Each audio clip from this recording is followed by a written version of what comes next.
एक समय की बात है, एक गांव में शेख चिल्ली नाम का लड़का था जो बहुत गरीब था और उसका मन पढ़ाई और लिखाई में बिल्कुल नहीं लगता था। वह सिर्फ एक चीज में माहिर था, तो बस दिन भर खेलना कूदना और फालतू समय बर्बाद करना। वह दिन भर अपने मोहल्ले के लड़कों के साथ कंचे खेलता रहता था। उसने अपना बचपन ऐसे ही बिता दिया। समय के साथ वह बड़ा हुआ, लेकिन उसकी आदतें वैसी की वैसी ही थी। शेख चिल्ली की इन्हीं हरकतों की वजह से उसकी माँ उससे बहुत परेशान हो चुकी थी। वह चाहती थी कि उसका बेटा अब बड़ा हो गया और उसे काम धाम करना चाहिए, ताकि उनके घर का खर्चा अच्छे से चल सके। एक दिन शेख चिल्ली की माँ ने उसे गुस्से में बुलाया और खूब डांटा और बोला, कितने दिनों तक तुम ऐसे ही मोहल्ले के आवारा लड़कों के साथ कंचे खेलोगे? अब तुम बड़े हो गए हो और लंबे चौड़े भी हो, कोई नौकरी क्यों नहीं कर लेते? कब तक घर में ऐसे फालतू बैठा रहेगा और मुफ्त की रोटियां खाएगा?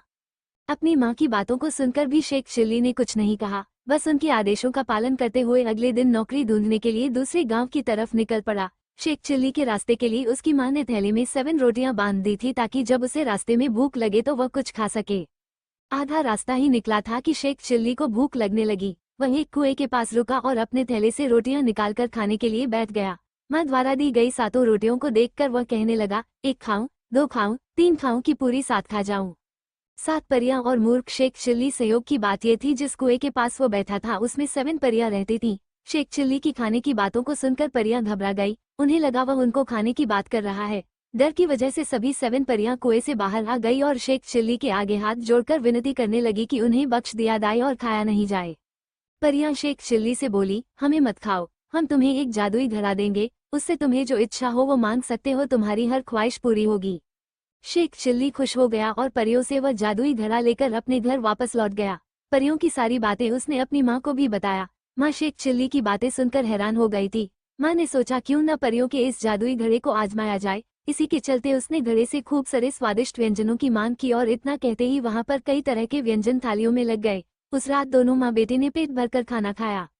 अगले दिन शेख चिल्ली की माँ ने जादुई घड़े से खूब सारे धन की मांग की और क्या फिर वह दोनों बहुत अमीर हो गए थे। इतना सब अच्छा होने की वजह से शेख चिल्ली की माँ बहुत खुश हुई, लेकिन वो मन ही मन में डरती भी थी कि कहीं उसका मूर्ख बेटा गांव वालों को जादुई घड़े की सच्चाई न बता दे। लेकिन ऐसा न हो, इसलिए उसकी माँ ने तरकीब निकाली। वह बाजार जाकर खूब सारे बताशे ले आई। फिर वह घर के छप्पर पर चढ़कर बताशे की बारिश करने लगी। छप्पर से ऐसे बताशों की बारिश को देखकर शेख चिल्ली की खुशी का कोई ठिकाना नहीं था। उसे लगा ये बारिश उसी जादुई घड़े की वजह से हो रही है। उसने इकट्ठे करके बहुत सारे बताशे खाए। जब से शेख चिल्ली और उसकी माँ के पास पैसा आ गया तो उनके रंग ढंग में बदलाव आ गया था और उनके रहने का तरीका भी बदल गया था। इसी वजह से गांव वालों को भी उन पर शक होने लगा और वह लोग सोचने लगे कि आखिर ये लोग अचानक से इतने अमीर कैसे हो गए। तभी गांव के लोग शेख चिल्ली की माँ के पास पहुंचे और उनसे पूछने लगे आखिर उनके पास इतना पैसा कहाँ से आ रहा है। लेकिन इतना कुछ सुनकर भी शेख चिल्ली की माँ ने कुछ नहीं बताया। तभी उन्होंने सोचा, ये सवाल मूर्ख शेख चिल्ली से पूछते हैं। 7 परियां और मूर्ख शेख चिल्ली की कहानी। गांव वालों को जैसे ही मौका मिला उन्होंने शेख चिल्ली को बुलाकर उससे पूछा कि इन दिनों तुम लोगों का रहन सहन इतना कैसे बदल गया है। गांव वालों की बातें सुनकर शेख चिल्ली ने जादुई घड़े और 7 परियों की कहानी बता दी। ये सब सुनकर सभी गांव वाले उसके घर पहुंचे और उस घड़े को दिखाने के लिए कहने लगे। ऐसे में शेख चिल्ली की माँ ने कहा, उनके पास कोई घड़ा नहीं है। माँ बोली, तुम लोगों को पता ही है मेरा बेटा मूर्ख है, ये दिन में ही ऐसे सपने देखता है। माँ की बातें सुनकर शेख चिल्ली बोलने लगा, माँ याद करिए, मैंने आपको वो जादुई घड़ा दिया था, क्या आप भूल गई? उसी घड़े की वजह से हमने रात में बहुत सारा स्वादिष्ट खाना खाया था और फिर घर के छप्पर से बताशे की बारिश हो रही थी।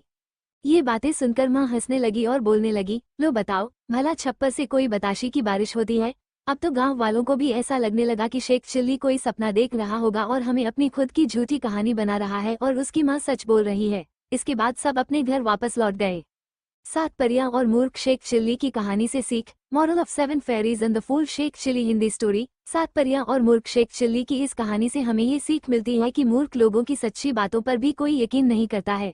इसलिए उम्र व जरूरत के अनुसार खुद की कमियों को दूर करना चाहिए और होशियारी का हुनर सीखना चाहिए।